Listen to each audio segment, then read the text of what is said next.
A quiet night at the high school takes a dark turn.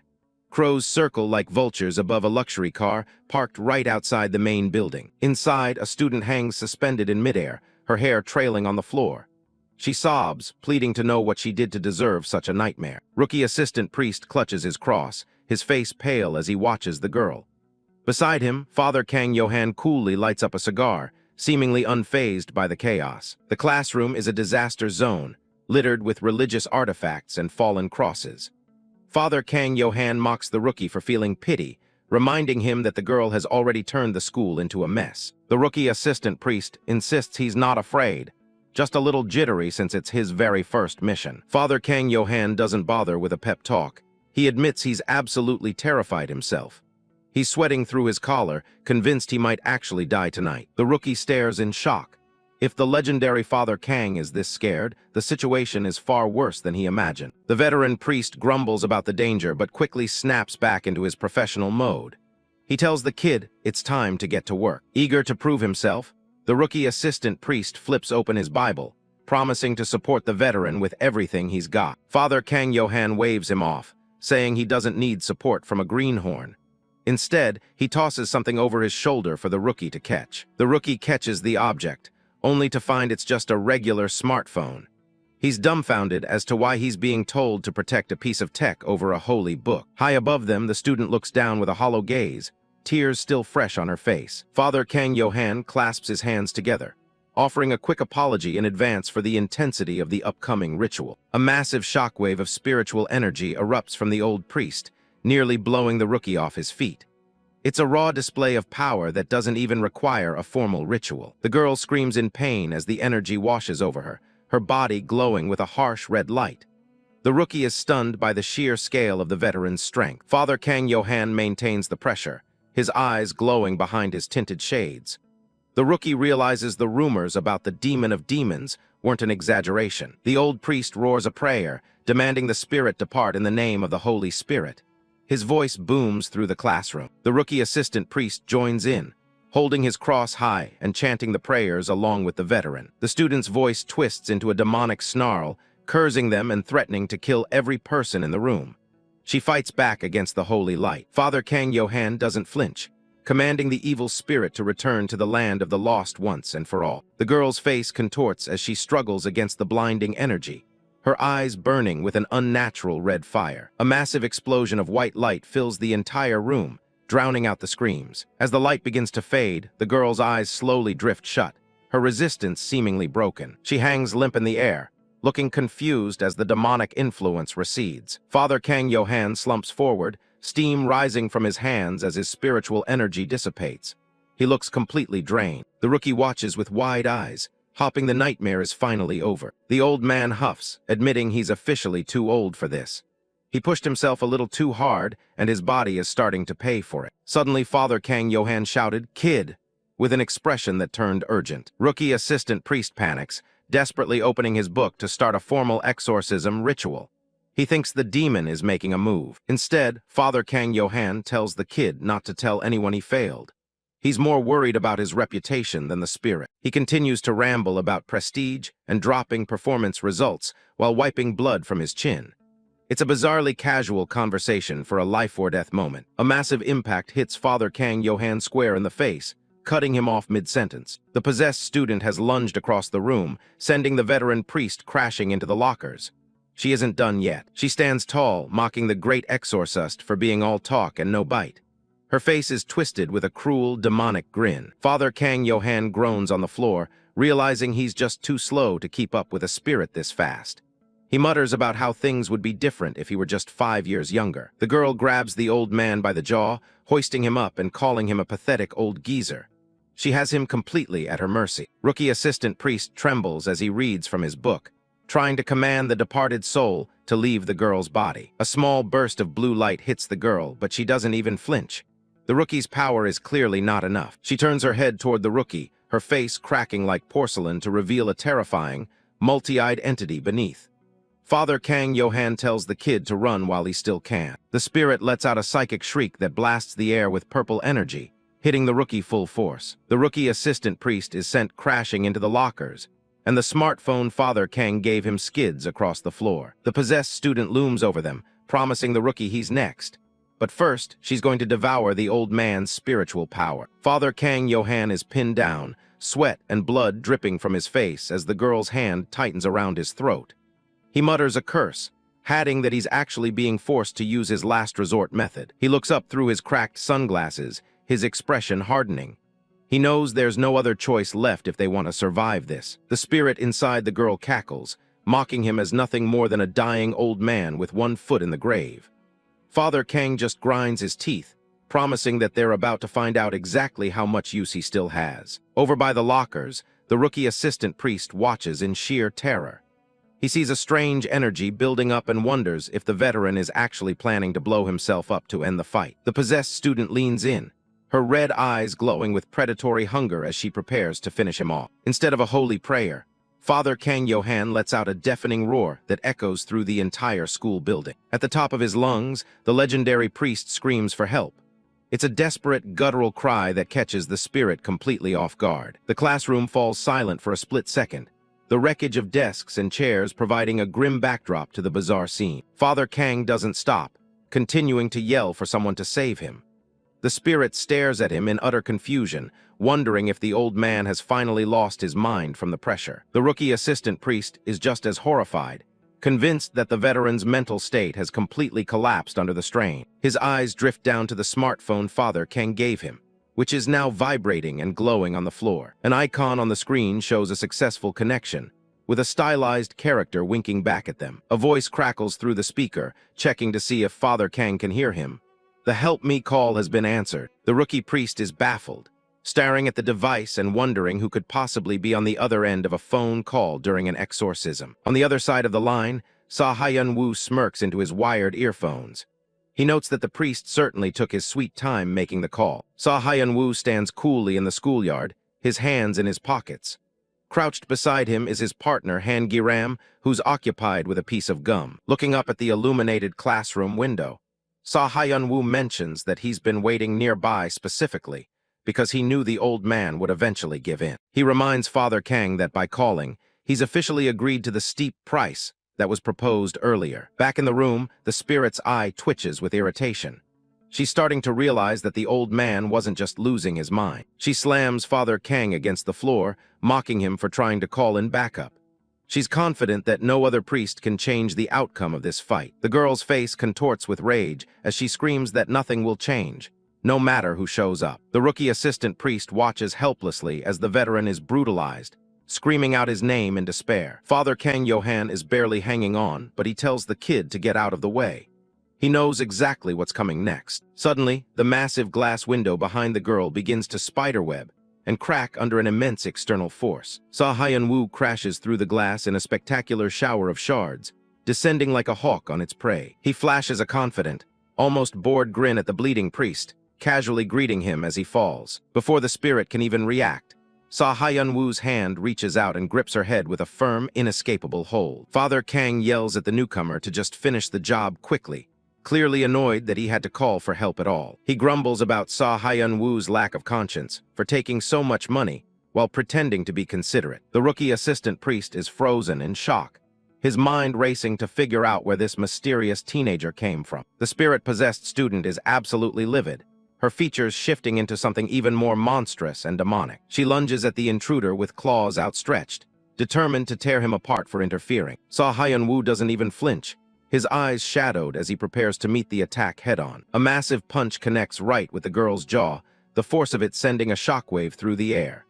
Sa Hyeon-woo casually remarks that even evil spirits feel pain. The rookie priest is horrified by the sight of a high schooler punching a possessed girl with such lethal force. Sa Hyeon-woo smiles brightly, officially introducing his signature move, the Holy Punch. The impact is so powerful that the girl is sent skidding across the room, crashing through desks and chairs. Sa Hyeon-woo stands over the fallen student, cracking his knuckles. He tells the spirit that if she doesn't want another round, she'd better vacate the premises immediately. The rookie is in a total panic, convinced that Sa Hyeon-woo is going to end up killing the host along with the demon. A blood-stained hand reaches out and grabs the rookie's shoulder, stopping him from interfering. Father Kang Johan stands up, using his arm to block the younger priest. He tells him to stay back and just watch how this plays out. The veteran priest admits that everyone has the same terrified reaction the first time they see the boy in action. The possessed student suddenly begins to gag and convulse, a sickening purple residue bubbling up from her throat. A massive torrent of viscous purple fluid erupts from her mouth, splashing onto the floor as the spirit is forcibly ejected. The rookie assistant priest can only watch in speechless horror, his face pale as he witnesses the violent, unorthodox expulsion of the entity. On the floor, a small, round spirit with red eyes and short horns sits in a puddle of the purple slime, coughing and sputtering. It grumbles about being dragged out of its host without any of the proper ritual procedures. Sa Hyeon-woo reaches down and snatches the entity by its tail, dangling it in front of him like a caught fish. The tiny spirit shrieks in pain, calling him a monster as it tries to squirm out of his grip. Sa Hyeon-woo smirks at the pathetic creature, giving it a simple choice: go peacefully to the afterlife or face more of his holy punches. The spirit immediately changes its tune, frantically promising to pass on if he'll just stop hurting it. Sa Hyeon-woo lets the creature go, satisfied with its surrender, while a mischievous grin spreads across its small, round face. The spirit suddenly bolts toward the open window, laughing as it declares that it lied and intends to find a new human host to devour. Sa Hyeon-woo yells out for a catch as the spirit dives out of the classroom, escaping into the night air. Standing outside in the schoolyard, Han Gi-ram is already prepared, her hands held together as she focuses her spiritual energy. A brilliant swirl of blue energy ribbons erupts around her, spiraling into the air like a localized storm. She catches a glimpse of the fleeing spirit and pulls back a glowing blue strand of energy, her expression one of cool confidence. A concentrated beam of blue light shoots straight up from her position, piercing the darkness of the night. The energy beam strikes the tiny spirit dead center just as it thought it was home free, stopping its escape instantly. The creature is caught in the glowing blue vortex, its body stretching and distorting as it realizes it fell right into a trap. The blue energy ribbons coil tightly around the spirit, pulling it back down toward the ground with incredible speed. A massive shockwave of blue light and festive confetti explodes in the air, signifying the final purification of the entity. Looking out the window, Sa Hyeon-woo flashes a grin and gives Han Gi-ram an approving shout for her perfect timing. Han Gi-ram stands in her school uniform, the blue energy dissipating from her hands as she scolds Sa Hyeon-woo for being so reckless and making her job harder. Inside the room, the rookie assistant priest is still reeling from the chaos, staring at the debris while Father Kang Yohan casually lights up a cigar nearby. As the blue and red lights of a police car flicker in the distance, Father Kang tells the rookie to get used to this kind of unconventional work. The sunrise dyes the school's sky red as emergency workers tend to the students, while a narration explains how evil spirits thrive on the cracks in human hearts. Father Kang Yohan takes a sip of his drink, explaining that most exorcists stay away from minors because their pure but fragile emotions make them easy targets for possession. The formerly possessed student lies unconscious but peaceful, her visible injuries already beginning to vanish thanks to the healing properties of Sa Hyeon-woo's strikes. The rookie assistant priest sits on a bench with Father Kang, his head bowed as he tries to reconcile his training with what he just saw. Father Kang lets out a hearty laugh, marveling at how Sa Hyeon-woo managed to exorcise a demon and heal the host using nothing but his bare fists. The rookie isn't laughing, sweat dripping down his face as he questions the wisdom of hearing such dangerous contractors to handle the exorcism of a child. He clutches his head in a panic, imagining the Vatican's wrath if they ever discovered the church was working with unauthorized, violent exorcists. In the distance, the two teenagers walk away together, leaving the priests to wonder who they really are and where they came from. Father Kang rubs his chin, trying to recall the specific name of the group Sa Hyeon-woo and Han Gi-ram belonged to. He remembers they called it something strange, something like the Killing Agency, though that doesn't sound quite right. The scene transitions to a massive, traditional wooden gate adorned with protective paper talismans. The demonic-faced door knockers rattle as the heavy gates begin to creak open, revealing a glimpse of an ancient power. A scene of absolute destruction follows, where pillars of rock and wood are blasted apart by a titanic force. A female shaman with long, flowing hair and a headband gasps for breath, her white robes stained with blood as her companions rush to her aid. Towering over the carnage is a massive, muscular figure with glowing red eyes, radiating a terrifying red aura that makes everyone nearby tremble. The shaman stares up at the figure in disbelief, blood trickling from the corner of her mouth, as she realizes the overwhelming strength of the man before her. A voice booms through the area, offering a single, cold chance at survival for those still standing. The memory fades as the pink tire of a motorcycle screeches against the pavement in a sharp turn. Sa Hyeon-woo stands by the curb, adjusting his earphones and waiting for his ride as he gets ready for the next job. Han Gi-ram pulls up on a sleek pink motorcycle, gesturing for Sa Hyeon-woo to hop on because another exorcism request has just come in. Han Gi-ram checks her phone with a sigh, nodding that the location is quite a distance away, and they're definitely going to be late for school. Sa Hyeon-woo pulls a blue helmet over his head, his sharp purple eyes glinting behind the goggles as he looks toward Han Gi-ram. He adjusts the straps with a confident smirk, cutting straight to the point by asking about the payout for their next mission. Scene transition. A massive tree towers over a small mountain shrine, its branches thick with dark energy and talismans. A voice from inside is already talking business, claiming the target is way too dangerous for any kind of discount. Yang Yain, a shaman in a white headband and pink robes, is absolutely fuming. She shouts at the newcomer, calling him a thug for hiking up his prices in the middle of a crisis. Sa Hyeon-woo just sits there casually on an offering table, munching away while everyone else is panicking. He tells them to keep it cool, even as he's literally lounging on top of a giant pig's head. Yain isn't having any of it, screaming about how he's the last person who should be talking about money. She looks exhausted, with sweat and dust covering her face from the struggle. Hyeon-woo just gives a smug grin, holding up half an apple like he's got all the time in the world. As an employee of the healing office, he's clearly used to being the most annoying person in the room. A man in a suit, the client's son, steps forward and begs Hyeon-woo to just do it. He's willing to pay whatever it takes as long as his father is saved safely, though his sister looks way more skeptical. The son is desperate, clutching his fist and pleading because he can't lose his dad to an evil spirit. Even a pro like Yain said there was nothing more she could do, so he's putting all his chips on this high schooler. Hyeon-woo stands up and claps a hand on the man's shoulder, telling him to leave the rest to him. He's dropped the apple and the jokes, shifting into a more professional, if still cocky, persona. He points a finger forward, flashing a confident smile that's meant to be reassuring. Keeping promises to clients is the iron rule of the healing office, and he's about to show them why. Outside the shrine, Han Gi-ram leans against a sleek pink motorcycle, checking her phone. She's the part-timer for the office and looks way more interested in the time than the exorcism happening inside. Gi-ram shouts for Hyeon-woo to wrap it up because they're actually going to be late for school. Hyeon-woo just waves her off as he heads toward the dark entrance of the shrine. Inside the shadows, a grotesque, muscular spirit hunches over its host, its red eyes glowing with hunger.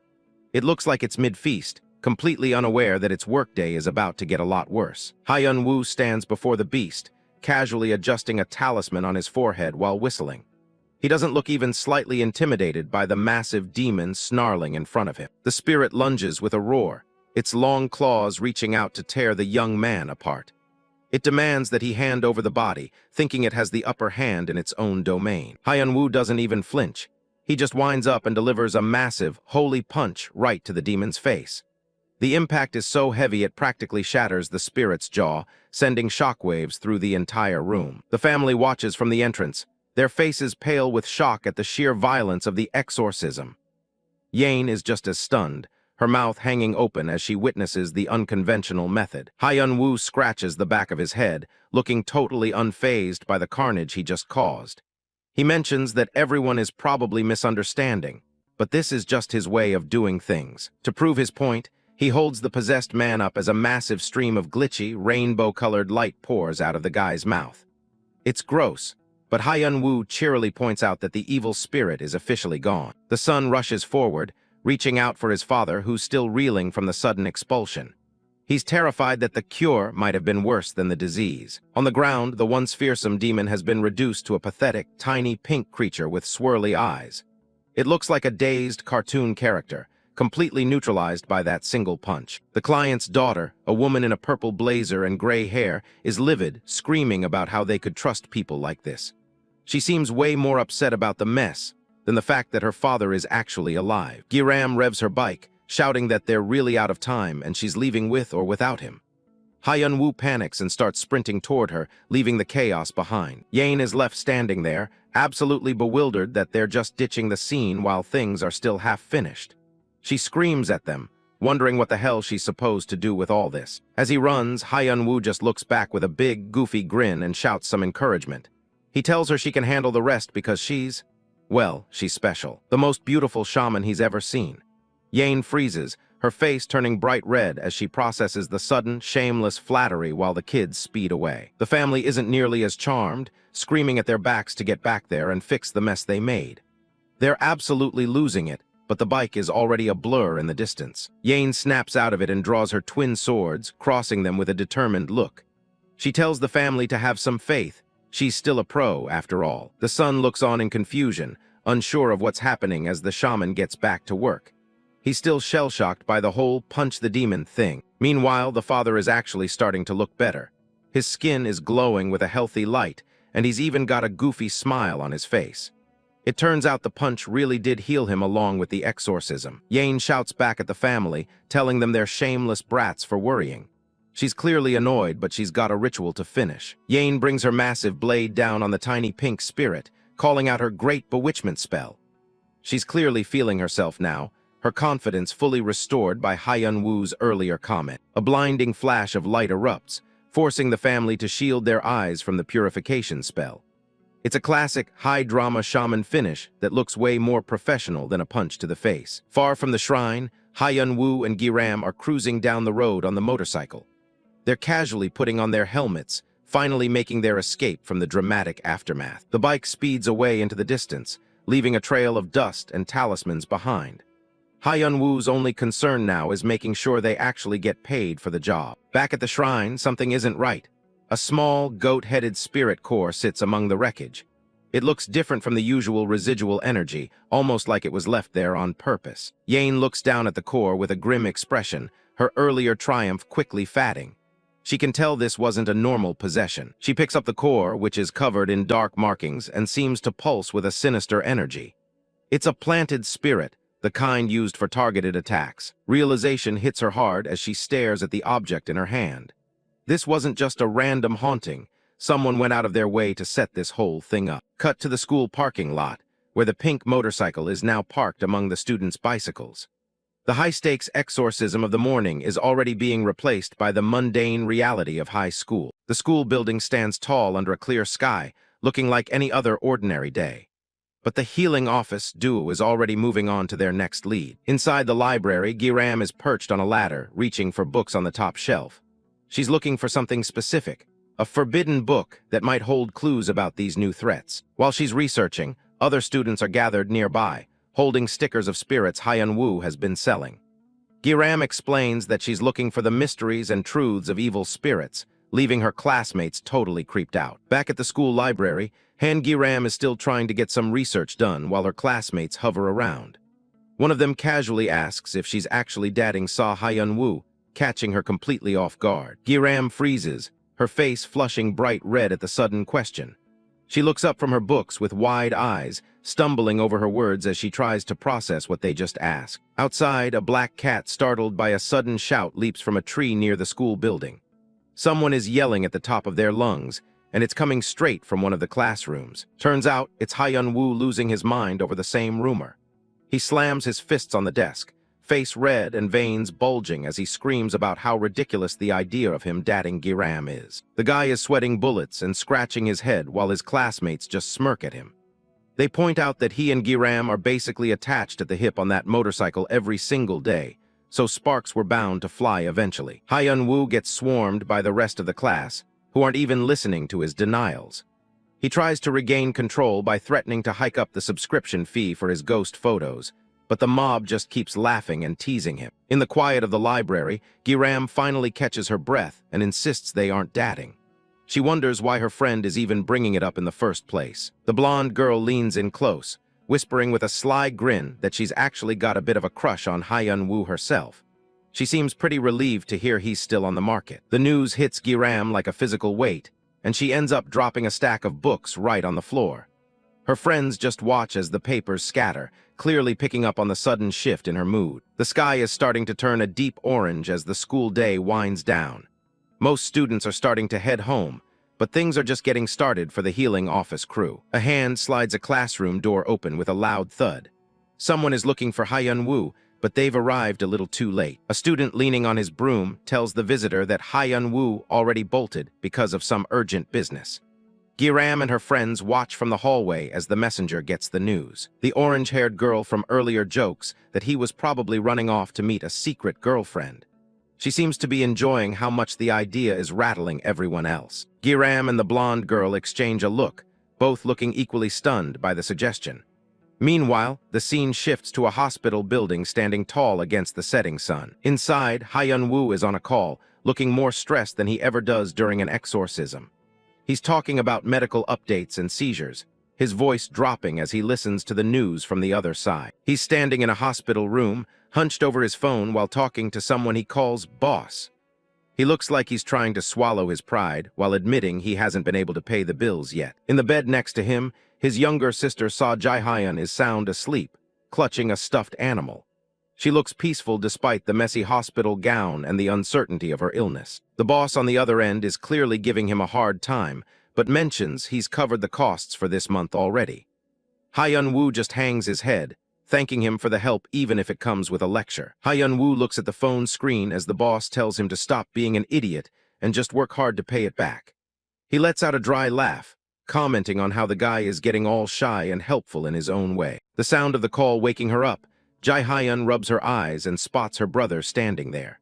She's still groggy, but her face lights up the moment she realizes he's come to visit. She smiles up at him, saying she feels much better after the medicine and a long nap. She even apologizes for making him worry, which clearly tugs at Sa Hyeon-woo's heartstrings. Sa Hyeon-woo is just relieved she's okay and immediately shifts into best brother mode. He tells her she can order whatever she wants to eat, and he'll buy the whole menu if it makes her happy. Sa Hyeon is ecstatic, pumping her fist in the air as she cheers about how great her brother is.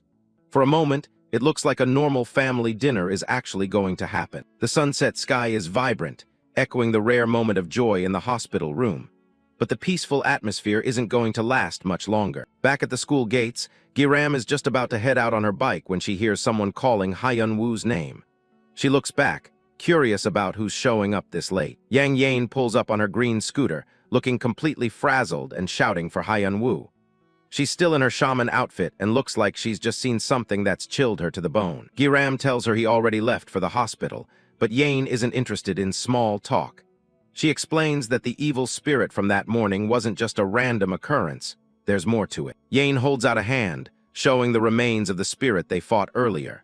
It's a grotesque goat-headed core covered in talismans, and it's still pulsing with a faint, dark light. Giram looks at the thing and nearly jumps out of her skin, letting out a terrified scream. She's never seen anything like this before, and it's clearly way above her pay grade. Yain explains that this is a planted spirit, something that was put there on purpose by someone who knows what they're doing. She's absolutely certain that those guys are behind this targeted attack. She says they have to find Sa Hyeon-woo immediately because those lunatics might be coming after him next for interfering with their plan. The situation just went from a standard job to a high-stakes target on his back. Back at the hospital, Sa Hyeon-woo is watching Sa Hyeon dig into her pizza when a sudden wave of screams erupts from the hallway. He looks toward the door, his instincts immediately going on high alert. In the hallway, people are running for their lives as papers fly everywhere in the chaos. Someone is shouting about a guy with a knife and how he's clearly possessed by something wicked. A pair of black high heels clicks slowly and deliberately against the hospital floor, moving against the flow of the panicked crowd. The person wearing them doesn't seem bothered by the screaming at all. The unnamed daughter stands in the doorway of Sa Hyeon's room, leaning against the frame with a bloody knife in one hand and a cigarette in the other. She looks completely different from the grieving daughter Sa Hyeon-woo saw this morning. She blows out a cloud of smoke, her eyes glowing with a sinister red light as she greets Sa Hyeon-woo.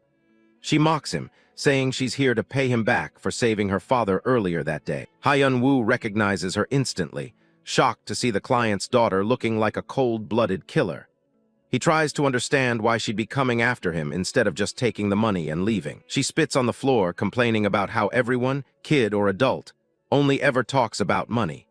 She doesn't seem to have a single cent left to her name, and she's clearly bitter about it. With a slow, deliberate movement, she pulls back her blazer to reveal her stomach, which is covered in ink and talismans. She explains that she spent every cent she had buying that evil spirit, and when that wasn't enough, she used her own body as collateral. Sa Hyeon-woo stares at her, horrified by the realization that she's the one who hired the spirit in the first place. He's starting to see the true depth of the betrayal that led to this morning's haunting. The daughter explains that her plan was to kill her father and then her idiot brother to secure the entire inheritance for herself. With that money, she could have finally paid off her debts and lived a life of luxury. She screams at him for getting in her way, fully blaming him for ruining her chance at a new life. Then, she raises the knife and stabs it straight into her own stomach. In the middle of the hospital room, she collapses, her hair casting long shadows as blood splatters across the floor. Sa Hyeon-woo stands by the door, frozen in shock at this sudden turn of events. Hyeon-woo holds his breath as he stares at her, sweat dripping down his face. Meanwhile, the woman continues to reproach him, claiming that by interfering in these supernatural affairs, he will have to face unimaginable consequences. The daughter looks up with a twisted, bloodied smile, a cigarette still hanging from her lips. From the gash in her stomach, a mass of dark, swirling spirits with glowing red eyes begins to manifest, ready to tear everything apart. She mocks him through the veil of dark energy, her voice dripping with resentment. She claims that if he and Yane hadn't saved her father, she would be living a much happier life right now. A massive roar of dark energy erupts from her as she screams Hyeon-woo's name. The spirits lunge forward like giant serpents, their jaws open and ready to strike. Hyeon-woo barely manages to duck as a massive dark tentacle whips through the air right above him. The force of the attack is so strong it practically shakes the entire room. Disaster strikes when one of the spirits snatches Sa Hyeon right out of her hospital bed. Hyeon-woo reaches out in a blind panic, his eyes wide as he sees his sister being hauled away. The spirit smashes Hyeon through the large glass window, pulling her out into the open air. Glass shards rain down like confetti as Hyeon-woo lunges toward the ledge, desperate to reach her. The daughter watches with a satisfied, jagged grin, her face partially obscured by the shadows. She relishes the moment, telling Hyeon-woo that his ruined life starts right now. Hyeon is dangling high above the ground, held only by the dark spirit as she's pulled further into the night. Hyeon-woo's hand is the only thing between her and a terminal fall. Tears stream down Hyeon's face as she reaches back toward the window, crying out for her brother. Her voice is almost lost in the rush of the wind and the crashing glass. A close-up of Hyeon-woo's eye shows the pure desperation driving him. He isn't thinking about the danger or the height, only about getting his sister back. Just like that, after throwing the girl out of the window, the tentacles dissipated, leaving her in a free fall from the high floor of the hospital. Hyeon-woo kicks off the window frame, launching himself out into the void. He's putting everything on the line with this one desperate jump. He manages to catch Hyeon in midair, wrapping his arms around her as they both plummet toward the ground. He tucks his head in, trying to shield her with his own body before the impact. The unnamed daughter leans over the broken window sill, looking down with a dark, satisfied expression. Her eyes have turned completely black with a single, pinprick red pupil. Hyeon-woo and Hyeon are falling fast, the ground rushing up to meet them. He holds her tighter, his face set in a grim mask of determination to take the brunt of the fall. They crash onto the roof of a white car parked in the lot, the metal buckling and glass shattering under their weight. It's a violent, bone-jarring impact that sends debris flying in every direction. The car alarms start blaring across the quiet hospital parking lot, a piercing sound that cuts through the night air. The white sedan is totaled, its roof crushed nearly to the seats. Hyeon-woo lies on the crumpled roof, coughing and struggling to catch his breath. He's battered and bruised, but his arms are still locked around Hyeon, who seems to be unconscious but safe. The daughter looks down from the building above, calling him a hypocrite. She mocks him for caring so much about his own family while he ruins the lives of others with his exorcisms. She jumps down or hovers midair, surrounded by even more dark, snake-like spirits. She tells him it doesn't matter how hard he tries because they're both going to die tonight anyway. Close-up of her face as her eyes glow with a menacing red light. She's completely lost to the darkness now, driven only by a desire to see Hyeon-woo suffer. Hyeon-woo's face is smeared with blood and dirt, his eyes half closed as he lies on the car. It looks like he might be at his breaking point after the fall and the constant attacks. But then he starts to push himself up, still shielding the sleeping Hyeon with one arm. He tells the daughter to stop talking nonsense and stop blaming everyone else for her own choices. He stands up fully, his silhouette dark against the hospital lights as he stares her down. He points out that she's the one who wrecked her own life by selling her soul to a spirit just for some cash. The daughter looks absolutely furious, her face contorting as she screams at him to stop acting like he knows everything. The dark energy around her pulses with renewed intensity. A vision of her past shows her family laughing together while she was left out in the cold. She screams that they were nothing but trash who deserved to die for pushing her aside. More dark tentacles erupt from the center of her body, lashing out in a frenzy of rage. She's completely unhinged now, fueled by years of bitterness and the spirit's influence. Sa Hyeon-woo doesn't hesitate, charging forward with a determined look in his eyes. He's done talking and is ready to end this fight once and for all. He grabs one of her black tentacles. The air around him seems to warp as he strikes directly at the source of the dark energy. Just like that, using his right hand then his left, he grabs and tears them apart with his bare hands. He shouts at her, asking if being pushed aside is truly a sufficient reason for her to murder her own family. The daughter's head snaps back as the force of the attack reaches her. She looks stunned, as if she didn't expect him to be able to physically handle her spirit powers like this. Sa Hyeon-woo doesn't stop, tearing the tentacles apart and nearly severing her connection. He tells her that for everything she's done, he's going to make her pay an extremely high exorcism fee. Close-up of Sa Hyeon-woo's face, spattered with blood but showing no signs of backing down. He's fully focused on the task at hand, his expression cold and professional. The impact of his final attack creates a massive shockwave that cracks the pavement and sends a plume of dust into the air. The power behind the strike is unlike anything seen before. Far away from the hospital, a motorcycle speeds through the dark city streets, its engine roaring. The lights of the city blur past as it heads toward the scene of the chaos. Han Giram is at the handles, with Yang Yane 002 clinging to the back. Giram tells her not to worry too much because Sa Hyeon-woo always handles spirits with just one punch anyway. Yane looks serious, explaining that this isn't just a normal evil spirit they're dealing with. She reveals that it's directly connected to them, a group that can endlessly summon more spirits. Giram is confused and asks who exactly they are. Yane explains that they are humans who act like demons, tricking people and selling them evil spirits for their own gain. A vision of a monstrous, muscular blue spirit erupting from a person's back illustrates the horror Yane is describing.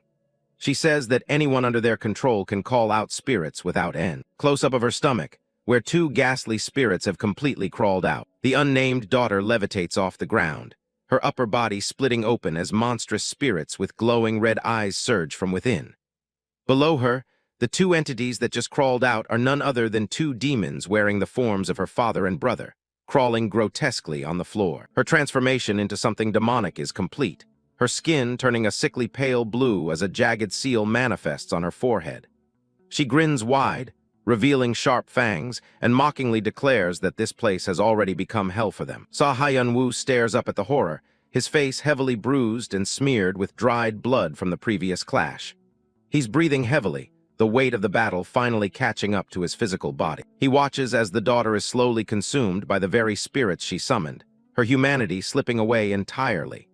He wonders how they are able to force so many evil spirits to manifest at once, but his focus remains on the threat right in front of him. Despite his injuries, Sa Hyeon-woo still stands his ground. He raises a hand to cover his face, his posture shifting from exhaustion to a lethal readiness. He pulls his hand away to reveal a single eye glowing with an intense, supernatural purple light. Gritting his teeth, he issues a final warning. The healing office's exorcism fee is high, and she's about to pay every cent. Father Kang Yohan is casually filling out his report. Based on the spiritual pressure, he's convinced they're just dealing with a standard D-class threat. Behind him, a massive spirit with a gaping maw looms over the cordoned-off scene. Even for a seasoned priest, these D-class situations are never as simple as they look. Kang leans back and lights a cigarette, looking completely unbothered by the chaos. When someone asks if he can just chuck some salt at it, he practically rolls his eyes at the suggestion. The rookie assistant priest comes sprinting in, looking like he's seen a ghost. He shouts that they have an emergency on their hands and Father Kang needs to move immediately. The kid is freaking out, sweating through his collar. He just got word of an Abraxas-class spirit showing up over at the university hospital. Father Kang's cigarette nearly drops out of his mouth in shock. An A-class spirit appearing out of nowhere is the last thing he expected tonight. Meanwhile, Sa Hyeon-woo is already at the hospital, facing down a nightmare. A possessed host stands before him, multiple shadow spirits erupting from her back like dark wings. Behind him, Sa Jae-hyun is out cold on the pavement.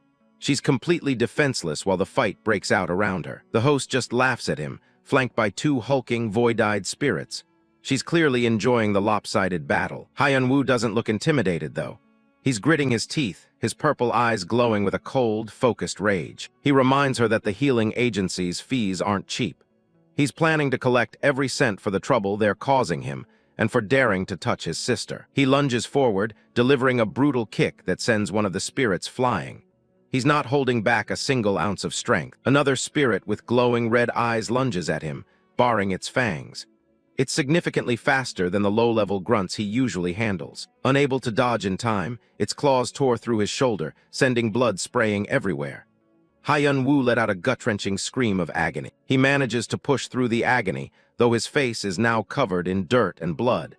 He can't afford to slow down for even a second. He grabs its collar and uses the momentum to throw the monster off balance.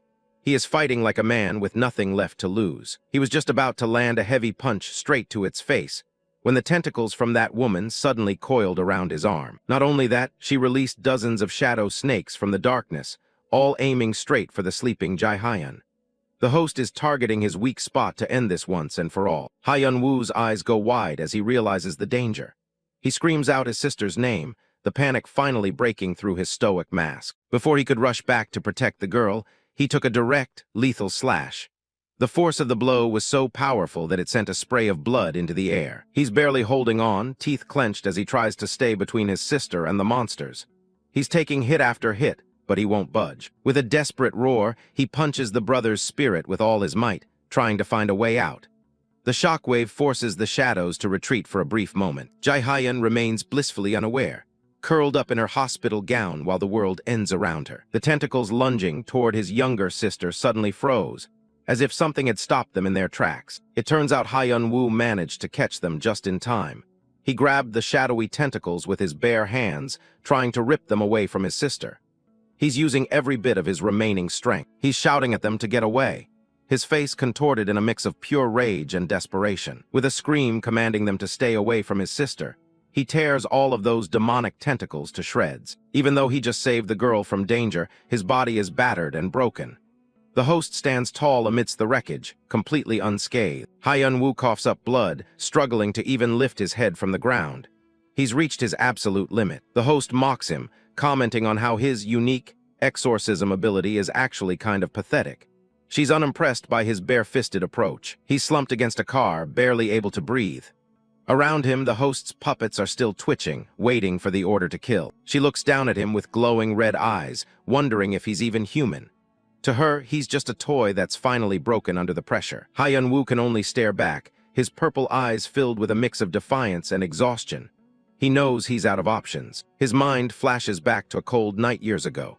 He was just a kid himself, shivering in an alley while holding a baby Jae-hyun wrapped in a thin blanket. Back in the present, he grits his teeth so hard they might crack. The host's words about his mother abandoning him have clearly struck a nerve. He throws himself forward one last time, a reckless, suicidal charge through the air. He's acting on pure instinct now, fueled by nothing but spite. The host doesn't even move to defend herself. She just smiles, her face twisting into a mask of pure malice. A massive spike of shadow erupts through Sa Hyeon-woo's chest, lifting him clean off the ground. The impact is sickeningly loud in the quiet night. She calls him a brat, laughing at how easy it was to bait him into such a stupid mistake. He fell for the simplest psychological trick in the book. Sa Hyeon-woo's eyes go dull as he coughs up a spray of blood. The shadow is still buried deep in his torso, pinning him in place like a butterfly. Suddenly, a massive pillar of blue spiritual energy erupts from the spot, lighting up the entire hospital grounds. It's a sudden, violent surge of power that shakes the air. A beam of light pierces through the darkness, aimed right at the host. Someone else has entered the fray, and they're not here to talk. Han Gi-ram arrives on the scene, and she's already in a frenzy, screaming at Sa Hyeon-woo for being such an absolute idiot. She wants to know what he thinks he's doing, charging into a death trap like this without waiting for backup. Sa Hyeon-woo can barely keep his eyes open, blood dripping from the corner of his mouth as he slumps against the ground. He's trying to tell them to run while they still can, but his voice is nothing more than a ragged, painful whisper. Gi-ram isn't hearing any of it. She snaps back that he's the one who's half dead, standing her ground alongside Yang Yane as they prepare to take over the fight he clearly can't finish. Yang Yane wastes no time, swinging her blades in a wide, shimmering arc that slices through the shadow spirits like they're made of paper. She's a blur of motion, clearing the area in seconds. The possessed host is losing her mind at the intrusion, screaming at the two girls to stop getting in her way. She's completely focused on finishing what she started with Sa Hyeon-woo. Giram draws back a bow made of pure blue light, her expression turning cold and focused. This isn't just a rescue mission for her. She's here to end the threat once and for all. A massive shockwave of blue energy ripples outward as her arrows connect, vaporizing the smaller shadow grunts instantly. The sheer power behind her shots is enough to shake the ground. Yane lands gracefully in a crouch, her traditional robes fluttering as she readies her blades for the next wave. She's perfectly in sync with Giram's ranged support, forming a wall between the monsters and their injured friend. But the host isn't done yet, and another shadow monster lunges from the darkness with its maw wide. It's moving with a terrifying speed that catches even the experienced shaman off guard. Giram takes a direct hit to the shoulder, a spray of blood painting the air as she's knocked back. The force of the impact sends her skidding across the pavement. Seeing his friend go down, Sa Hyeon-woo lets out a desperate scream, his purple eyes wide with horror. He's already in bad shape, but seeing Giram hurt is almost more than he can handle. Yane rushes to her side, asking if she's okay, but Giram just grits her teeth against the pain. She insists she's fine and tells Yane they need to keep pushing forward, no matter what. The host's shadows have transformed into a massive, multi-headed hydra of pure darkness. It's an endless stream of malice pouring out of her back, and it's growing larger by the second. Giram looks up, sweating and panting as she realizes the scale of the threat. She admits she's never seen spirits with such vicious energy before, and at this rate, they're all going to be wiped out. Her eyes narrow as she realizes they need a complete change of tactics. She's done playing defense and starts looking for an opening for their final gamble. Her gaze drifts to the jagged, red scar on the back of Sa Hyeon-woo's neck. It's a mark that holds the key to his true potential, and it's starting to flare with an ominous light. Giram stands back up and asks Yane if she can clear a path straight to Sa Hyeon-woo. Yane doesn't hesitate, promising to give her partner the opening she needs to reach him. They stand back to back, surrounded on all sides by the host's shadowy minions. It's a desperate stand, and everything is riding on this next move. The host just laughs at them, calling them damn brats and mocking their resolve. She thinks she's already won, and their little plan is just the final struggle of a dying animal. Giram ignores the taunt, shouting for Yane to leave the path to her. She's sprinting forward, her boots kicking up dust as she pours every ounce of her spiritual energy into her legs. She's shrouded in a swirling aura of blue fire as she activates her falling flowers, flowing water technique. Every step she takes is heavy with the weight of her shared past with the boy on the ground. She's gritting her teeth so hard it hurts, pushing her body past its absolute limits.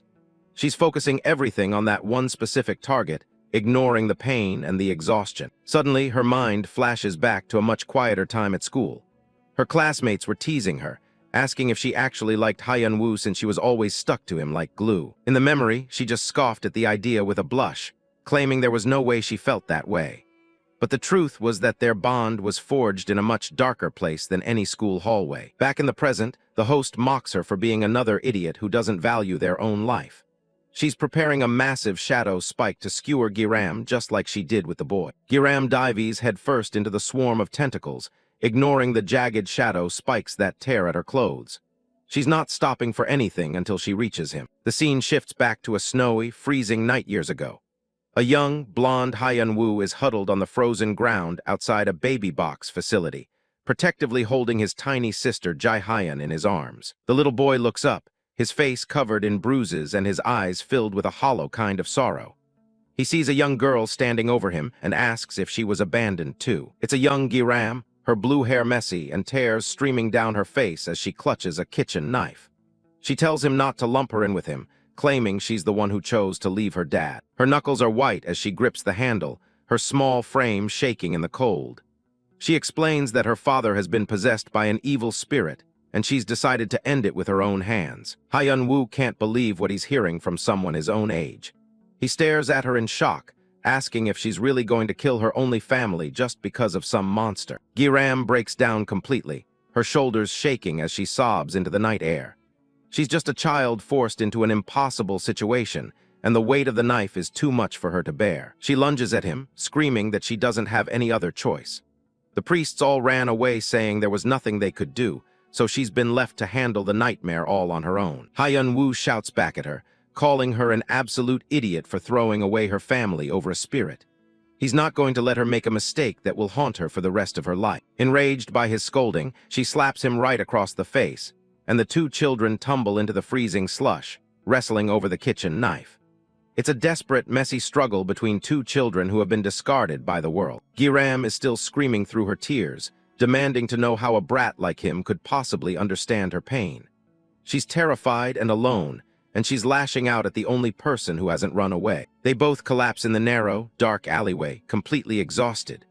The glowing baby box sign above them is a cold, silent reminder of why they both ended up here. Giram finally gives up the fight, sobbing into Sa Hyeon-woo's chest as the adrenaline fades. He just holds her there in the snow, letting her cry out all the fear she's been carrying. He looks down at her with those sharp, purple eyes, already showing a maturity that most adults would never possess. He's not letting go until she's safe, no matter how cold it gets. Giram looks up at him, her face a mess of tears and snot as she asks what someone like him could possibly do to help. She's completely lost all hope. Sa Hyeon-woo grabs her by the shoulders, his expression turning intensely serious. He's not just making a promise to a stranger, he's making a pact that will bind them together for years to come. He tells her straight to her face that he can kill evil spirits. He's giving her a way out, a reason to put down the knife and believe that her family can actually be saved. Young Sa Hyeon-woo isn't backing down for a second. He shouts at young Giram, telling her that whether she believes him or not is up to her, but if she wants, he's going to help her save her father. He's standing in the middle of a snowy night, clutching his baby sister Sa Hyeon tightly to his chest. He promises to kill every last evil spirit it takes to fix this, declaring that since they've both been abandoned, they should be family from now on. Little Giram is frozen in place, her eyes wide and brimming with tears as the weight of his offer sinks in. No one has ever offered her a home before, let alone a way to fight the darkness that took her father. Years later, Giram's sneaker slams into the pavement as she charges forward with a renewed determination. She tells herself that this entire fight is just her way of finally paying off the debt she's carried since that snowy night. She leaps into the fray, weaving through the jagged shadow tentacles that are erupting from the possessed host. It's a dangerous run, but she isn't stopping for anything. Sa Hyeon-woo looks up in shock from the ground, his face battered and bloody.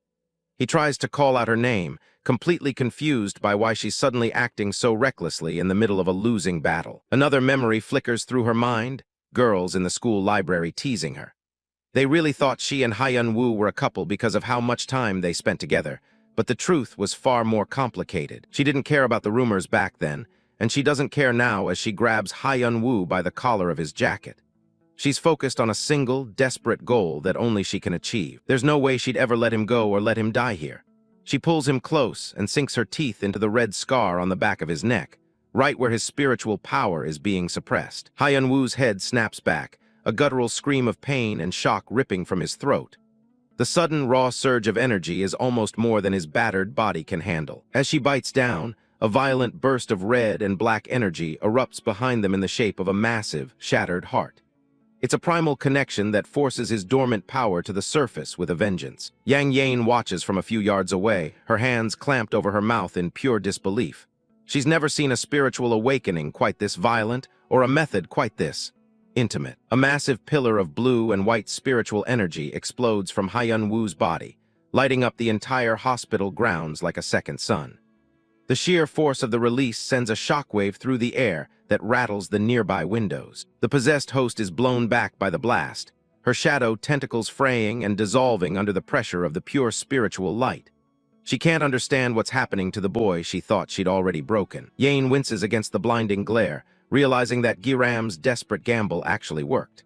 By biting the scar, she's forcibly unsealed Sa Hyeon-woo's true spiritual power. Another quick flashback shows a dark, ominous door slightly ajar, with shadow spirits creeping out of the cracks like smoke. This was the source of the nightmare they both faced as children. Young Sa Hyeon-woo is seen grappling with a grotesque red fish spirit, his small body glowing with a faint blue light. Young Giram watches from the background, still holding baby Jae-hyun as the boy fights a war she can't see. He's throwing everything he has into a punch, his young face determined and fierce even through the bruises. Even as a child, he was already stepping into the role of a protector against the things that go bump in the night. Back in the present, Giram pulls away, tears streaming down her face as she watches the transformation take hold.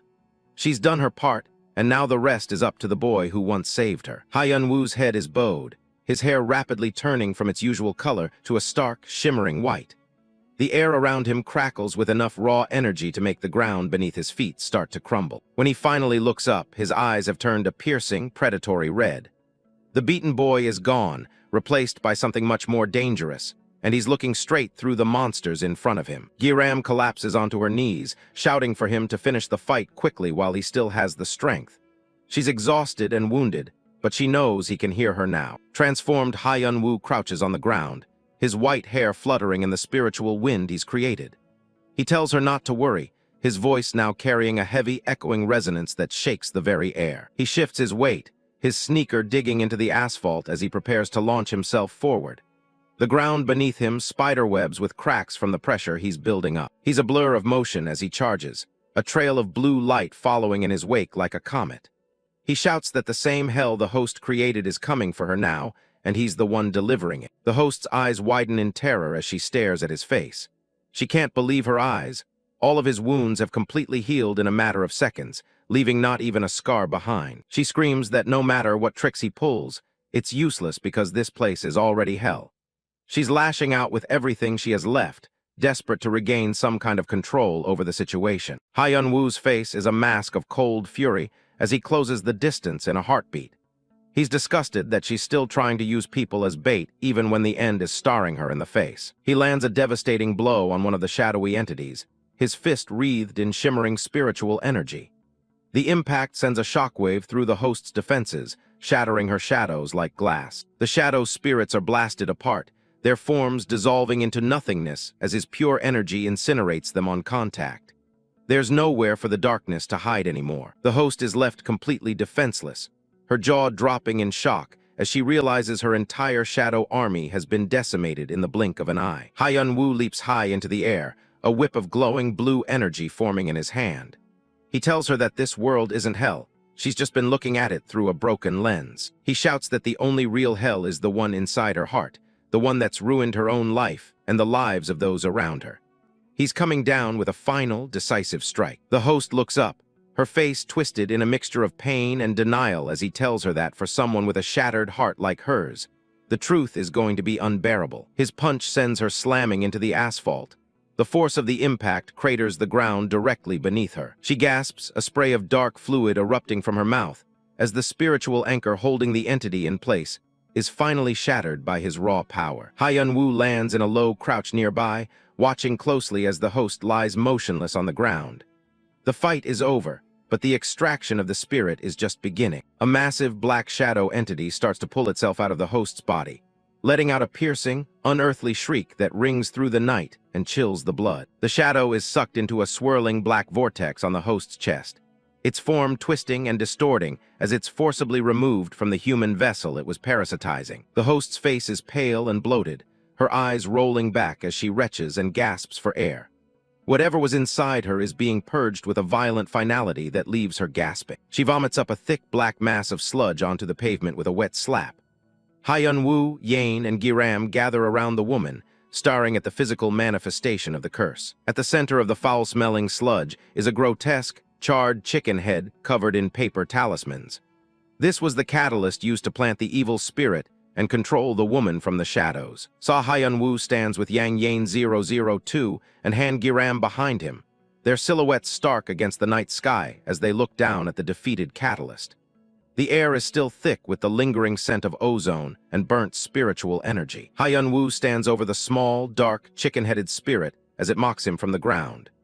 The entity laughs, admitting its shock at his hidden power but warning that he's definitely not a normal human and will pay for interfering. A close-up of the grotesque bird-like entity shows its red eyes glowing with a final, spiteful curse. It promises to kill everyone around Ha Hyun-woo, specifically threatening to send Giram straight to hell as its parting shot. Ha Hyun-woo's foot slams down onto the cursed object with a sickening crunch, crushing the spirit's physical anchor into the asphalt. A final burst of dark purple energy dissipates from under his heel as the laugh is cut short. Looking down with a cold, determined expression, Ha Hyun-woo tells the entity to say whatever it has to say to his face, instead of hiding behind a creepy mask. He's finished with the games and the indirect threats. The tension suddenly snaps as Sa Hyeon-woo erupts into a furious, blushing shout, his hair practically standing on end.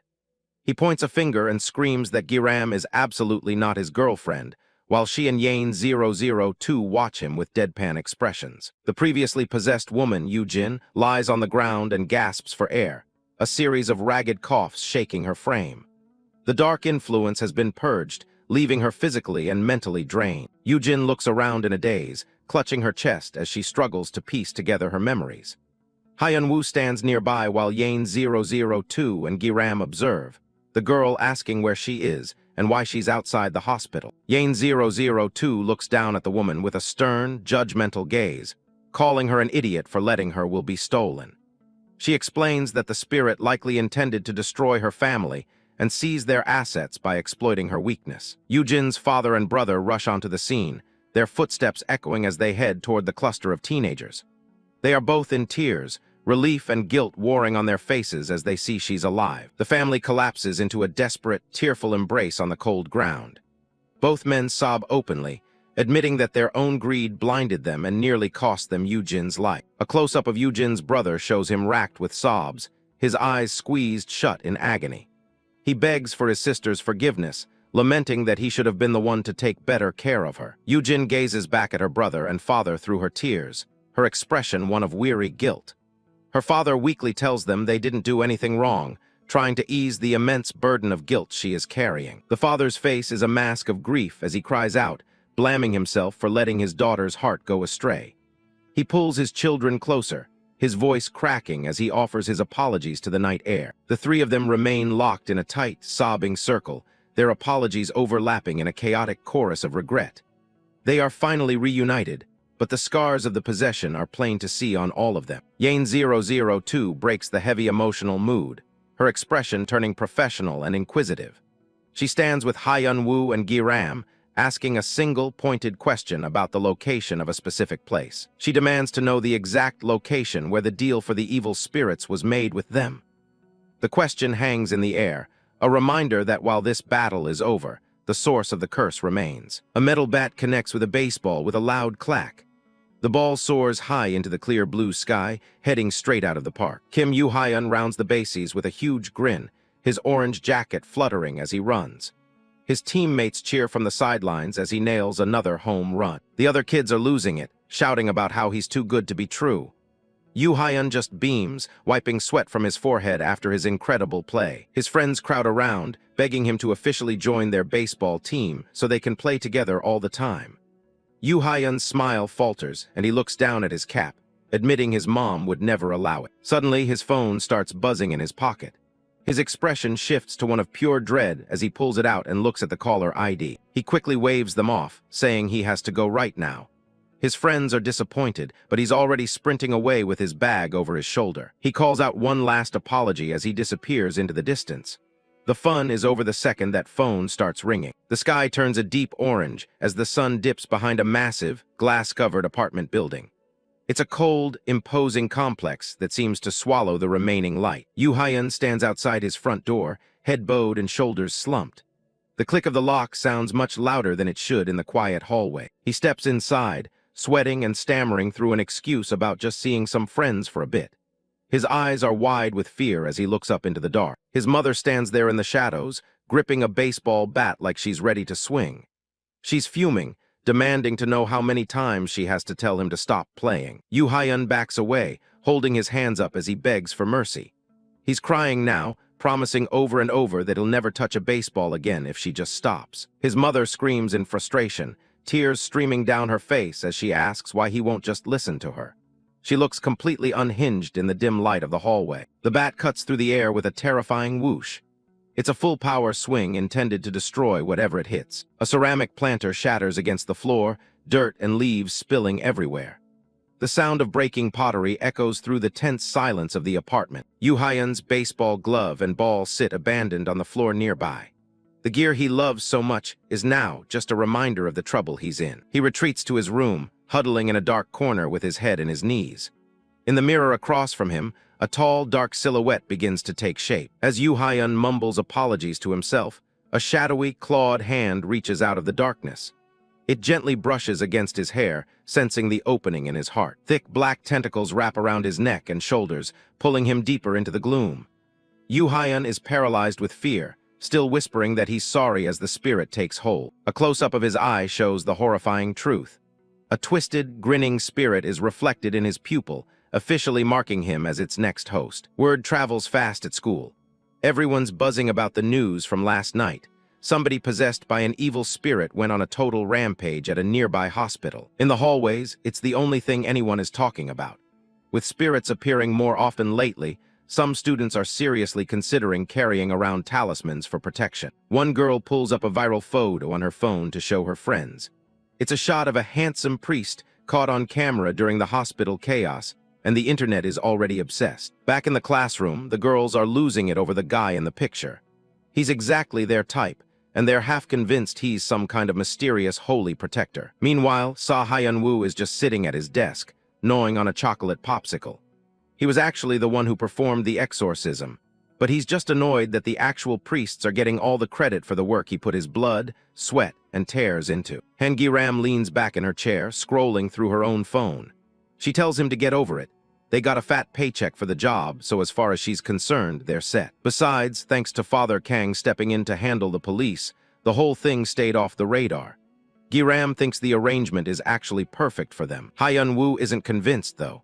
He's bitter about the priest stealing his thunder, while Gi-ram argues that someone who only cares about money wouldn't understand the benefit of staying hidden. He just gives her a skeptical look, clearly thinking she's the one who doesn't get it. Over at another desk, the girls are still debating whether or not they should try to find the priest's social media and send him a direct message. Hyeon-woo points out that he's literally right there in the background of the same photo. He's salty because despite being the one doing the work, nobody is talking about him at all. Gi-ram just stares at him with a deadpan expression, already exhausted by his complaining. She tells him to stop talking nonsense and just be happy they have enough cash for Jae-hyun's medicine before she gets up and starts walking away. But as they try to leave, a classmate stops them with a very suspicious look. She asks Gi-ram point-blank if the two of them actually kissed. Caught off guard by the question, the whole room flashes back to a moment when someone saw them during a ritual. From that angle, it definitely looked like they were getting way too close for just being partners. Gi-ram immediately flips out. She starts waving her hands and shouting, demanding to know who started such a stupid rumor about her and Hyeon-woo. She looks over at him for help, but Hyeon-woo is just sitting there with a massive blush on his face. He stammers that it wasn't exactly a kiss, which only makes things look more suspicious to everyone watching. Seeing him turn red is the final straw for her. Gi-ram snaps, grabbing him by the collar and yelling at him to just spit it out properly instead of acting like a guilty kid. By now, the rest of the class has swarmed them. They've all heard the rumors, and seeing them fight like this only makes them more convinced that they're actually a couple. One of the guys looks genuinely devastated, claiming he liked Hyeon-woo first. Hyeon-woo just lets out a frustrated scream at the total chaos of his school life. Another girl joins in, saying she always assumed they were dating because they're stuck together all the time anyway. They didn't have to keep it a secret. Gi-ram is left speechless, her face still bright red as she tries to figure out how to shut down the gossip. Later on, she's outside the school, leaning against her pink motorcycle and still dwelling on the whole mess, recalling what her friends had just said, claiming that the two of them actually look great together. Gi-ram can only sigh, insisting for the nth time that they aren't dating. Suddenly, a loud crash echoes from a nearby building, and shards of glass come raining down onto the street. A pink, snake-like spirit bursts out of the shattered window, screeching as it tries to make a break for it. Hyeon-woo leans out the window and shouts for Gi-ram to catch it. She yells right back, calling him sloppy for letting the thing escape in the first place. The spirit doesn't stick around for the argument. It zips through the air, desperate to get as far away from these two as possible. It's absolutely baffled by what just happened. Usually, exorcists put the host's safety first, but this guy? He didn't hesitate for a second. It flashes back to the moment Hyeon-woo just straight up punched the possessed guy in the face. One hit was enough to make the spirit cough itself right out of the body. It's never seen an exorcism that violent before. It keeps flying, hoping it's finally managed to put some distance between itself and the threat. But Gi-ram is already waiting down on the street. She raises her hand, and blue, electric energy starts swirling around her arm as she prepares to strike. She's already annoyed enough from the rumors at school, and she's more than ready to take it out on this spirit. It's always her who ends up suffering because of Sa Hyeon-woo's mess. She launches a massive swirl of blue energy upward, tearing through the air toward the fleeing target. The spirit manages to swerve at the last second, narrowly avoiding the blast. It looks back and laughs, mocking her for thinking she could catch it with skills like that. With one final taunt, it rockets high into the sky, disappearing into the clouds. It tells her she's 100 years too early to be catching a spirit like him. Back on the ground, the energy fades from Giram's hand. Sa Hyeon-woo runs up to see if she got it, but she's just ching, annoyed that she got too worked up and missed. High above the city, the spirit finally slows down. It's panting, barely clinging to its form after that close call with the energy blast. It's been through way too much trouble to get this far. It realizes it needs to find a new human body, and it needs to find one fast before those two catch up. That's when it spots something interesting on the pavement below. It's finally found its next target. Its eyes land on a young boy walking home. This is Kim Yoo-hyun, and he looks like the perfect new host for the spirit's recovery. Yoo-hyun is just finishing up with his friends. They want him to stay and play baseball, but he apologizes, saying his mom told him he has to come home early again today. Yoo-hyun's friends wave him off, telling him he has to play with them next time. He just nods and heads home alone. The other boys talk about how much it sucks that he can't stay. One of them mentions that Yoo-hyun's mom absolutely hates him playing baseball, even though he's a natural. It makes sense, given who his dad is. Apparently, the kid's father was the legendary slugger Kim Woo-hyuk, which is a lot of pressure for anyone to live under. As Yoo-hyun walks alone, he keeps his eyes glued to his phone. He doesn't notice the pink spirit trailing behind him like a sinister shadow. His screen is filled with frantic texts from his mother. She's demanding to know where he is and telling him to get home immediately, the messages coming in one after another. The spirit drifts closer, whispering right into his ear. It asks him if he ever wishes his mother would just disappear. The small spirit suddenly manifests into a grotesque, multi-eyed monster. It grins, telling the boy that if that's what he really wants, it can help him. Yoo-hyun spins around, eyes wide as he looks into the empty air. He stammers out a question, but there's no one visible there. He trips over his own feet and falls backward, his phone clattering to the ground. The spirit doesn't give him a chance to recover. It looms over him, promising that he doesn't have to be afraid anymore. It says it will erase every bit of fear he's been carrying. The spirit lunges, its amorphous body beginning to wrap around the boy's head. It notes the pain it sees in his eyes as it starts to force its way in. Its face is inches from his, wearing a chilling smile. It tells the little one that it will save him from everything he fears. Possession begins, and Yoo-hyun's eye clouds over with a dark, swirling energy. He manages to let out a weak plea for help. His pupil turns into a bottomless black void. He can barely get the word "save" out before the darkness takes over. Deep inside the boy's subconscious, something heavy rattles. A massive iron chain stretches across a void of red smoke. The pink spirit finds itself face to face with a terrifying, red-eyed entity bound in chains. It realizes too late that the boy wasn't empty at all. The intruder panics, screaming in shock. There was already an incredibly powerful evil spirit hiding inside this kid. Back in reality, the strain is tearing Yoo-hyun apart. He coughs violently, black liquid and blood leaking from his eyes. The dark entity inside him roars, its voice echoing with a possessive fury. It claims the body as its own and its own alone. The sound of screeching tires cuts through the alley as a motorcycle slams to a halt. Giram spots the trouble and points it out to Sa Hyeon-woo. The pink spirit is panicking, realizing it's caught between a monster and an exorcist. Sa Hyeon-woo doesn't waste any time. He charges in and delivers a holy punch, slamming his fist directly into the spirit's face. The spirit shrivels up, screaming that it doesn't want to die like this. It's a pathetic end for a minor spirit that bit off more than it could chew. A blinding flash of light erupts as the exorcism connects, completely obliterating the pink entity. Yoo-hyun is left on the ground, his eyes glowing a deep, malevolent red. Dark veins crawl across his face. For a moment, the boy looks like he's about to turn into something much worse, as the red light consumes him. Then the glow fades, leaving him looking small and confused. In the shadows behind him, the faint image of chains still lingers for a split second. Sa Hyeon-woo leans down to check on him, asking if he's hurt. Yoo-hyun looks up breathless and thanks him for the save. Giram walks over, her bike parked nearby. She asks Sa Hyeon-woo if he's sure he finished the job properly this time. Sa Hyeon-woo insists he saw the spirit explode with his own eyes. But Giram isn't so sure. She can still feel a lingering, nasty energy coming from the boy. Yoo-hyun gets to his feet, staring at them in awe. He notes that they don't look like any priests or nuns he's ever seen. He holds up a finger, looking genuinely curious about how they managed to do what they just did. The group moves to the healing office, which looks like a humble stationery shop from the outside. They all sit on a bench to talk things over. Yoo Hyun is still skeptical. He asks if it's true they'll actually exorcise evil spirits for anyone who pays them, even if they aren't official clergy. Sa Hyeon-woo gives him a confident grin and hands over a business card. He tells the kid they're available anytime, though he hopes it never comes to that. He leans in, telling the boy that keeping promises to their clients is the iron rule of the healing office. Yoo Hyun looks at the card, a small smile finally appearing on his face. He seems relieved to have some kind of backup. Suddenly, a vibration buzzes in his pocket.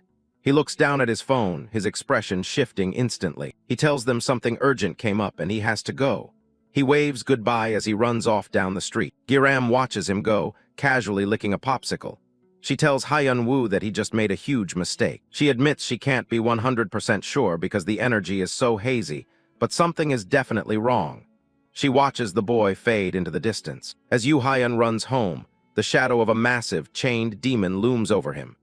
Giram is convinced there's a spirit inside him, and she's baffled by how he can even function. Giram casually licks her popsicle, nodding that if the boy actually takes their advice and comes to request an exorcism, they'll have quite a situation on their hands. Sa Hyeon-woo sits beside her, a look of mild concern on his face.